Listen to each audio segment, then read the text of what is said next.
السلام علیکم۔ آج کی کہانی کا نام ہے نیبو نچوڑ کلاس 10 فیڈرل بورڈ کے لیے۔ ایک دفعہ کا ذکر ہے، کسی شہر میں ایک ہوٹل میں ایک مسافر کھانا کھا رہا تھا۔ اسی دوران ایک اجنبی شخص ہوٹل میں داخل ہوا۔ وہ ایک مفت ہو رہا تھا۔ اس کے پاس کوئی پیسہ نہ تھا۔ اسے محنت مزدوری کر کے روزی کمانے کی عادت نہ تھی، بلکہ وہ ہاتھ پاؤں توڑ کر بیٹھا رہتا اور دوسروں کے رحم و کرم پر مفت میں اپنا پیٹ بھرنے کا عادی تھا۔ وہ ہمیشہ اپنی جیب میں ایک لیمو رکھتا۔ جب بھی کوئی مہمان کھانا کھانے میں مصروف ہوتا، وہ اس کے پاس پہنچ کر کہتا کہ جناب، کھانے کا اصل مزہ تو لیمو ہی ہے۔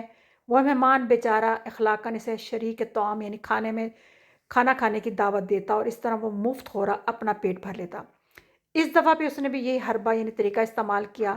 وہ اس مہمان کے پاس پہنچا، اسے سلام کیا اور کہا، جناب، کتنے افسوس کی بات ہے کہ آپ کھانے میں لیمو استعمال نہیں کرتے، حالانکہ کھانے کا حقیقی لطف تو لیمو سے ہی ہے۔ وہ مہمان ایک شریف و طبع انسان تھا۔ اس نے کہا، آئیے جناب، آپ بھی میرے ساتھ کھانے میں شرکت فرمائیے۔ بس مفت ہورے کو اور کیا چاہیے؟ اس کی دلی مراد برائی یعنی پوری ہو گئی۔ اس نے کھانے میں کچھ لیمو نچوڑا اور خوب ڈٹ کر کھانا کھایا۔ کھانے سے فراغت کے بعد اس نے مہمان کا شکریہ ادا کیا اور وہاں سے چلتا بنا۔ اب اس مہمان کو کھانے کا دگنا بل دینا پڑا۔ سچ ہے کہ ایک لیمو نچوڑ کس قدر بے شرم ہوتا ہے، اسے اپنی عزت نفس کا قطن خیال نہیں ہوتا۔ نتیجہ ہے، مفت خوری بہت ذلیل کام ہے۔